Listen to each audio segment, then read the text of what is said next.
अस्सलाम वालेकुम नाज़रीन, आप यूट्यूब चैनल देख रहे हैं। मैं इमरान खान हूँ। आज 5 फरवरी है और 5 फरवरी को हर साल पाकिस्तान में यौम यकजहती कश्मीर के दिन के तौर पे मनाया जाता है और इसके ऊपर स्टेटमेंट्स भी आते हैं।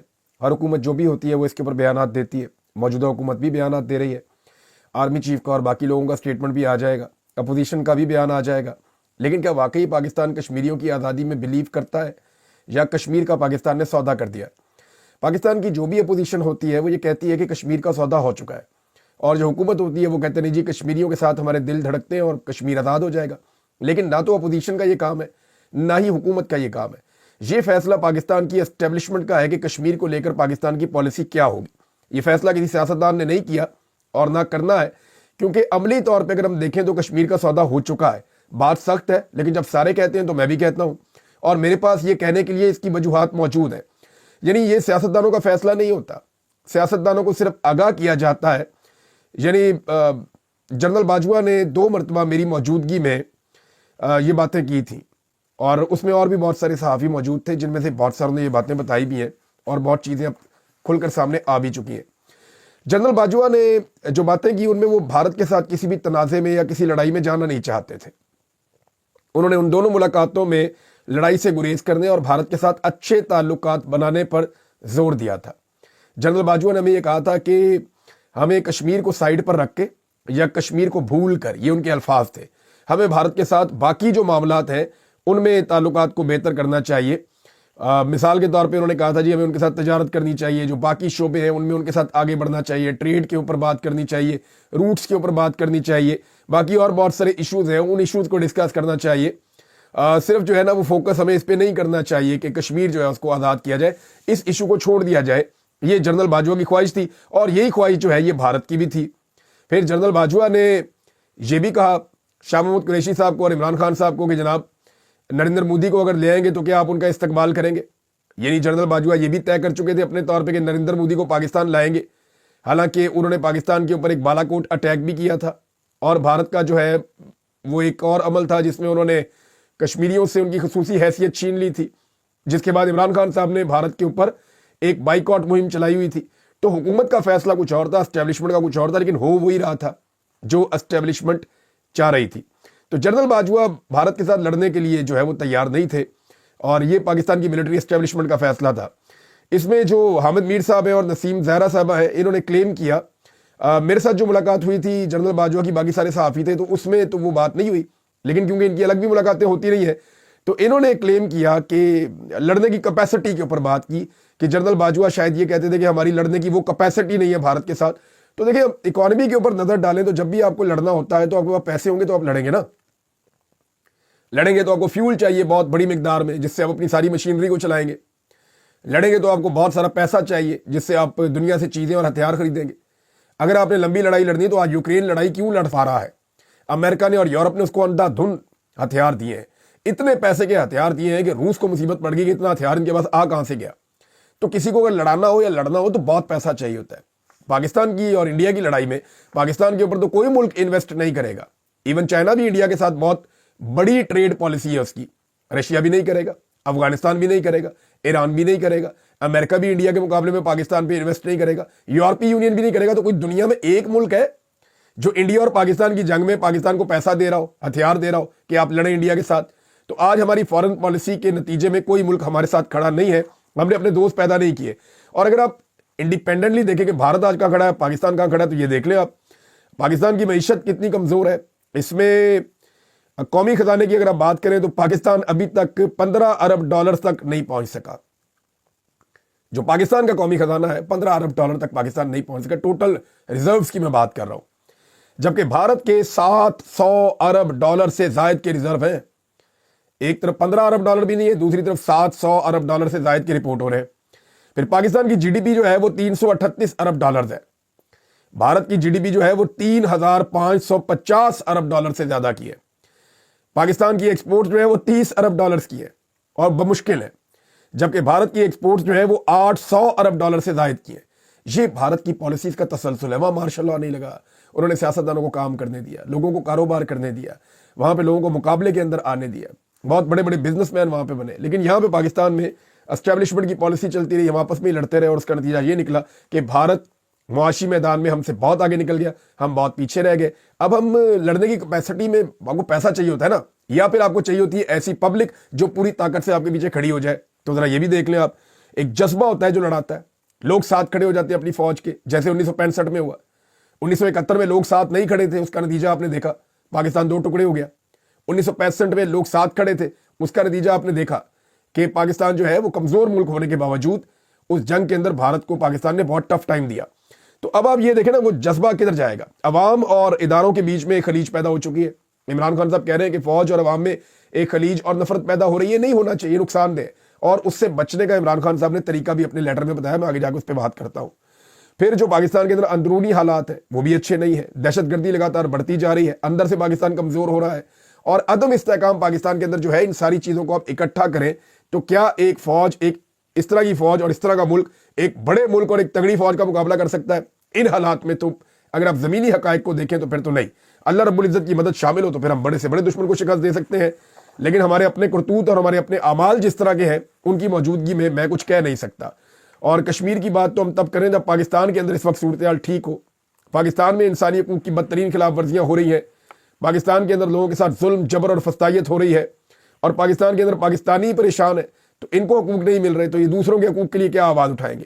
عمران خان صاحب نے آج اپنے لیٹر کے بارے میں کنفرم کیا, کل کے دن میں جو انہوں نے ایک لیٹر لکھا تھا عمران خان صاحب نے پرسوں, کل رات کو جو عمران خان صاحب کا سٹیٹمنٹ باہر آیا اس میں عمران خان صاحب نے کنفرم کیا ان کا اپنا جو ٹویٹر اکاؤنٹ ہے وہ کیا کہہ رہا ہے. ذرا پہلے وہ سن لیں, پھر میں بتاتا ہوں لیٹر نے کیا بھونچال پاکستان میں مچا دیا. یہ لیٹر جو ہے نا, یہ اب لیٹر ہونی ہے ہر طرف, اس کی میں وجہ آپ کو بتاتا ہوں. سب سے پہلے دیکھیں, عمران خان صاحب کہتے ہیں کہ میں نے کل اپنے خط کے ذریعے پاکستان میں فوج اور عوام کے درمیان بڑھتی ہوئی خلیج کی وجوہات کی نشاندہی کی تھی. اس وقت کی اہم ترین ضرورت ہے کہ آرمی چیف کے نام لکھے گئے میرے خط کے نکات کو ذہن میں رکھ کر اداروں کی پالیسیوں پر نظر ثانی کی جائے, ورنہ یہ روز بروز بڑھتی خلیج پاکستان کے مفاد کے خلاف ہے. فوج میں اور عوام میں دوریاں ہو رہی ہیں. ایجنسیوں کا کام سیاست میں مداخلت نہیں ہے. ادارے اگر سیاسی انتقام کے بجائے اپنے فرائض کی ادائیگی پر توجہ دیں تو عوام میں ان کا وقار خود بخود بڑھے گا. کل بھی میں نے اپنے خط میں نادیدہ قوتوں کی جانب سے عدالتی احکامات کو ہوا میں اڑا کر بشرا بیگم کی مجھ سے ملاقات رکوانے سے آگاہ کیا تھا.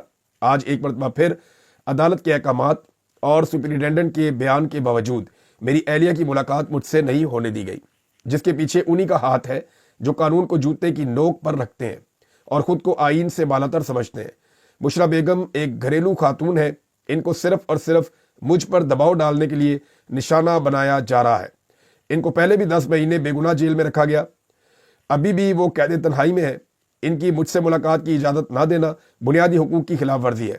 سیاسی انتقام کی غرض سے خواتین کی حرمت پامال کرنا اس ملک کی تاریخ میں ایک نئی ریت ہے جس کا سہرا اس فسطائی رجیم اور اس کے اعلی کاروں کے سر پر ہے. خواتین کا تقدس پامال کرنا ہماری معاشرتی اور اخلاقی اقدار کے منافی ہے. ہماری خواتین کے گھر توڑے گئے, چادر اور چار دیواری کا تقدس پامال کیا گیا, ان کو گریبانوں سے پکڑ کر گھسیٹا گیا, ایک ایسے معاشرے میں جہاں خواتین پہلے ہی سیاست میں حصہ لینے سے گھبراتی ہیں.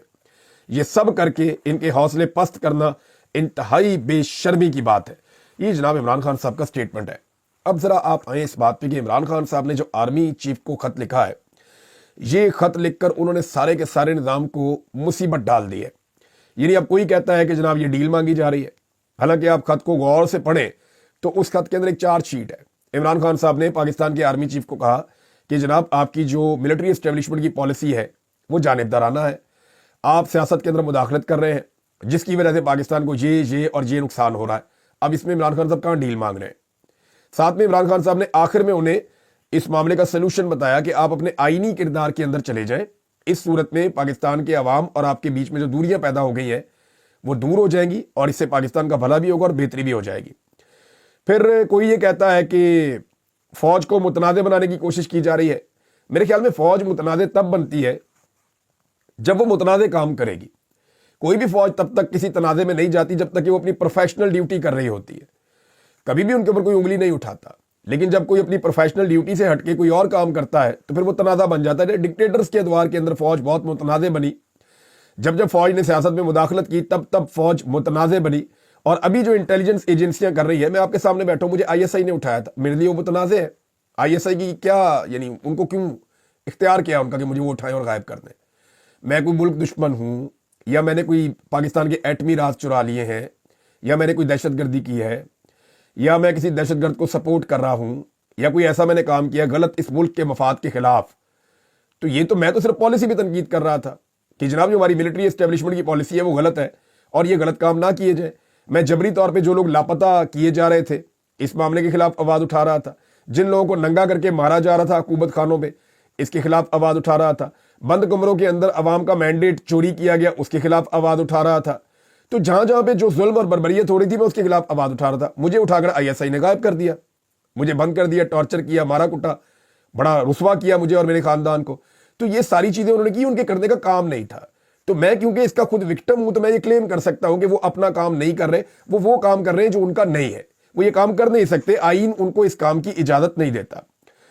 फिर जनाब सिक्योरिटी ज़राए के हवाले से एक तरदीद जारी की गई और सिक्योरिटी ज़राए तरदीद करके जान छुड़वा रहे हैं कि जनाब हमें तो खत मिला ही नहीं। तो अब मैं एक चीज आपको बताता हूं कि एक ओपन लेटर है। एक तो ये लोग जो है जो ये खबरें दे रहे हैं ना सिक्योरिटी ज़राए से ले लेके, ये फोन करते हैं अपने अपने वाकफ ऑफिसर को, उसे कहते हैं सर की बढ़िया। अब वो बेचारे आगे से कहते हैं यार हमें नहीं मिला कोई खत, यार हमें इसमें तवज्जो भी नहीं देनी। वो अपनी जान छुड़ाते हैं, वो खत से भी जान छुड़ा रहे हैं और जो टाउट्स उनसे राब्ते कर रहे हैं उनसे भी जान छुड़ा रहे हैं। तो टाउट्स जो है ना वो खबरें लिख लिख के दे रहे हैं कि जनाब उनको मिला ही नहीं, उनकी तवज्जो ही नहीं है, वो देखना ही नहीं चाहते, उनको मौसूल ही नहीं हुआ। तो ये ऐसा नहीं है कि इमरान खान ने किसी डाकिए के हाथ में खत दिया था कि जाके याद दे नाल ना आसिम मुनीर साहब दे हाथ च पड़ा के आई। ये ऐसे वाला खत नहीं है कि जाकर उसने आसिम मुनीर साहब के हाथ में पकड़ा के तो रिसीविंग लेके वापस इमरान खान साहब को जमा करवानी है। ये वो वाला खत नहीं है, इट्स एन ओपन लेटर। ये खुला खत है जो पूरी कौम ने पढ़ लिया है, और अगर जिसके नाम पे ये लिखा है उसने नहीं पढ़ा और बाकी पूरी कौम ने पढ़ लिया है तो भाई ये तो बहुत ही अजीब बात है। और ये तो कैपेसिटी के ऊपर आप यानी ये तो सलाहियत के ऊपर आप सवाल उठा सकते हैं कि एक साबिक वज़ीर आज़म एक मौजूदा आर्मी चीफ को एक ओपन लेटर लिखता है, पूरा पाकिस्तान पढ़ लेता है, पाकिस्तान से बाहर चला जाता है, अंग्रेजी में उसका ट्रांसलेशन भी आ गया है, पूरी दुनिया उसको पढ़ रही है, रिपोर्ट कर रही है, लेकिन वो इदारा जिसके सरबराह को लिखा गया वो कह रहे जी हमारे पास पहुंचा ही नहीं, हमने पढ़ा ही नहीं। किस दुनिया में रहते हैं? ये नहीं हो सकता। ये खत पहुंचा भी है, पढ़ा भी गया है। कुछ सहाफ़ी जो है वो इसको कुछ रंग दे रहे हैं, कोई किसको कुछ रंग दे रहे हैं। अच्छा, कुछ लोग जो एस्टेब्लिशमेंट की गलत पॉलिसी को बदलने और फौज को सियासत से पाक करने की बजाय उनका एजेंडा कुछ और था, ऐसे भी लोग हैं ना। यानी इमरान खान का एजेंडा क्या है फौज को लेकर? इमरान खान ने हमेशा कहा कि मेरी फौज है, मेरा मुल्क है, वो ऑनरशिप लेते हैं फौज की। इमरान खान ये कहते हैं फौज कमजोर होती है जब वो दीगर मामलात के अंदर आती है, उसको नहीं आना चाहिए। जब एक पॉलिटिकल पार्टी को सपोर्ट करेंगे तो दूसरी पॉलिटिकल पार्टी के वर्कर नाराज हो जाएंगे, जब कुछ लोगों के साथ जुल्म करेंगे तो वो लोग नाराज हो जाएंगे। लिहाजा इमरान खान साहब कहते हैं कि आप अपने रोल के अंदर रहें। हालांकि माजी में इमरान खान साहब ने बाद औक़ात इनके रोल को जस्टिफाई किया, सारे सियासतदानों ने किया, लेकिन अपनी गलतियों से इंसान सीखता है ना। नवाज शरीफ ने अपनी गलतियों से कभी नहीं सीखा, जरदारी साहब ने अपनी गलतियों से कभी नहीं सीखा, बाकी पॉलिटिकल पार्टीज ने बहुत सारी उन्होंने कभी नहीं सीखा अपनी गलतियों से, MKM ने भी नहीं सीखा। इमरान खान वो आदमी है जो अब तक साबित कर रहे हैं कि अगर उनसे गलती हुई है तो उन्होंने उससे सीखा है और अब वो चाहते हैं कि ये गलती दोबारा कोई ना करे और पाकिस्तान के अंदर मिलिट्री एस्टेब्लिशमेंट का सियासत के अंदर से रोल खत्म किया जाए। इमरान खान साहब एस्टेब्लिशमेंट का सियासत में से किरदार खत्म करना चाहते हैं, यही पाकिस्तान को करना चाहिए। लेकिन ये जो इस वक्त एक तनाज़ा बना हुआ है, इसको इस्तेमाल करते हुए कुछ ऐसे लोग हैं जो पाकिस्तान की फौज को और पाकिस्तान की अवाम को आमने सामने लाकर लड़ाना चाहते हैं। अगर मैं आपको याद दिलाऊं तो 2023 के इमरान खान साहब के बयानात याद करें आप, 2022 और 2023 के। क्या वो ये नहीं कहते थे पाकिस्तान की सबसे बड़ी जमात को पाकिस्तान की फौज से लड़ाने की साजिश हो रही है? पाकिस्तान की सबसे बड़ी जमात को पाकिस्तान की फौज से लड़ाने की साजिश हो रही है। 3 दफा बोलूंगा, पाकिस्तान की सबसे बड़ी जमात को पाकिस्तान की फौज से लड़ाने की साजिश हो रही है। ये जुमला इमरान खान साहब बोलते थे, बार बार बोलते थे, बार बार रिपोर्ट होता था। वो ये क्यों कहते थे? क्या आज ये साजिश नहीं हो रही? बहुत सारे लोग जो है इमरान खान साहब के खत को लेकर उनकी हवाइयां उड़ी हुई है, वो बहुत ज्यादा परेशान है और उन्होंने कुछ और सोचा हुआ था। वो शदीद इस्तराब में है कि ये खान साहब ने क्या कर दिया। तो भाई इमरान खान यही है, यही इमरान खान है। 1.5 साल में बहुत सारे लोगों ने अवाम को गुमराह किया है। यानी बीच में तकरीबन कोई 8-10 माह मैं गायब रहा हूं और बहुत सारे हमारे लोग हैं वो बेचारे बात कर नहीं पा रहे थे, तो नए बहुत सारे जो हैं वो बंदे आ गए और ये एजेंडा के तहत आ गए। सहाफत से इनका ताल्लुक कोई नहीं था, सहाफी ये कभी एक दिन की इन्होंने रिपोर्टिंग नहीं की हुई, फील्ड का इनको पता नहीं है, काम करने का इनको आइडिया नहीं है, झूठ चुताली इन्होंने इमरान खान के जिम्मे वो खबरें दे दी जो कभी उसने कही भी नहीं। इमरान खान को जो लोग जानते हैं उन्हें पता है कि इमरान खान वो आखिरी आदमी होगा जो पाकिस्तान को तोड़ने की बात करेगा, जो पाकिस्तान के इदारों और पाकिस्तान की अवाम को लड़ा के खून खराबे की बात करेगा। इमरान खान तो 25 मई को पाकिस्तानियों को लेकर वापस चला गया था 2022 में, सिर्फ खून खराबे के डर से। मैं उस कंटेनर में मौजूद था, मैंने खान साहब से सवाल किया था, मैंने कहा खान साहब ये सारे लोग आपके पीछे यहां तक पहुंचे हैं बड़ी मार खा के, अब अगर आप डी चौक से वापस जा रहे हैं तो इन लोगों की नाराजगी हो जाएगी। खान साहब ने कहा लोग नाराज होते हैं, कोई बात नहीं, मैं लोगों की जानों से नहीं खेल सकता, यहां खून हो जाएगा, ये लफ्ज था उनका, खून खराबा नहीं कहा, यहां खून हो जाएगा इमरान, और मैं नहीं चाहता कि लोगों का खून बहे या दूसरी तरफ मेरे किसी सिक्योरिटी ऑफिसर का खून बहे, वहां पे नौजवान भी मेरे। तो ये इमरान खान साहब के अल्फाज से इमरान खान साहब वहां से वापस गए थे। इमरान खान वो आखिरी आदमी होगा जो इदारों को या फौज को अवाम के साथ लड़वाना चाहेगा। हाँ, लेकिन यहां बेशुमार ऐसे बंदे हैं जो इमरान खान का नाम लेते हैं, बहुत सारे ऐसे लोग हैं जो इमरान खान का नाम लेकर इंस्टिगेट करते हैं अवाम को, और उन्होंने पूरी पूरी ट्रांसमिशनें की हैं, इंदा कार साड़ दो, उधर चले जाओ, इधर चले जाओ। मैं अली जई साहब को सुन रहा था, उन्होंने बड़ी चीजें निकाल के सुनाई है, मैं हैरान हो रहा था। बहरहाल ये लोग बेचारे कोशिश कर रहे हैं कि फौज में अवाम में लड़ाई हो जाए, लेकिन इमरान खान साहब वही है जो जेल में गया था। जेल इमरान खान साहब को तोड़ नहीं सकती, उसको बदल नहीं सकती, वो लीडर है, वो लीडर की तरह सोचता है। देखें, वो इस मुल्क को ओन करता है, इस मुल्क का मालिक है। इस मुल्क के अंदर क्या क्या है, फौज है, पुलिस है, ब्यूरोक्रेसी है, पार्लियामेंट है, अदलिया है, मीडिया है, और बहुत सारे इदारे हैं। तो ये सारा कुछ जो है वो उसकी ओनरशिप लेता है ना, वो ये कहता है मेरा घर है, मेरा मुल्क, तो मैं इसकी एक एक चीज की हिफाजत करूंगा। तो क्या वो अपने घर की चीजें तोड़ना शुरू कर देगा? वो ऐसा नहीं करेगा, वो बचाने की कोशिश करेगा, और ये लेटर जो है वो बचाने की ही एक कोशिश है। जो लोग समझते हैं ना सियासत को, या जिनको आइडिया है, वो इसको एक क्लासिक चीज समझ रहे हैं इमरान खान साहब के लेटर को, वो इसको तो निसाब का हिस्सा बनाना चाहिए। और आने वाले दिनों में आप देखेंगे कि इस लेटर के ऊपर बड़ी डिस्कशन हुआ करेगी, और ये तारीख का एक हिस्सा बनेगा लेटर। आज जो लोग इसको नहीं पढ़ना चाह रहे वो इससे भाग रहे हैं। मैं मिलिट्री एस्टेब्लिशमेंट की बात कर रहा हूं। इमरान खान साहब ने बिल्ली के गले में घंटी बांध दी। आप एक तरह से इसकी मिसाल ये ले लें, इमरान खान साहब ने एग्जैक्ट निशानदेही कर दी, पिन पॉइंट कर दिया, जो बातें बहुत सारे लोग नहीं कर पाते थे, उन्होंने साफ बात कर दी। ये खत हिकमत वाला है, दलेरी वाला है, हौसले वाला है, और ये सोल्यूशन दे रहा है। और अगर ये अभी भी नहीं जागते तो इसका मतलब ये चीजों को जानबूझ के उस तरफ ले जाएंगे जहां से वापसी जो है वो मुमकिन नहीं रहती, खुदा न खास्ता। अब जनाब आ जाए, अपोजिशन जमातों ने एक मुतालबा किया है, बल्कि 4 उनके मुतालबात सामने आए हैं।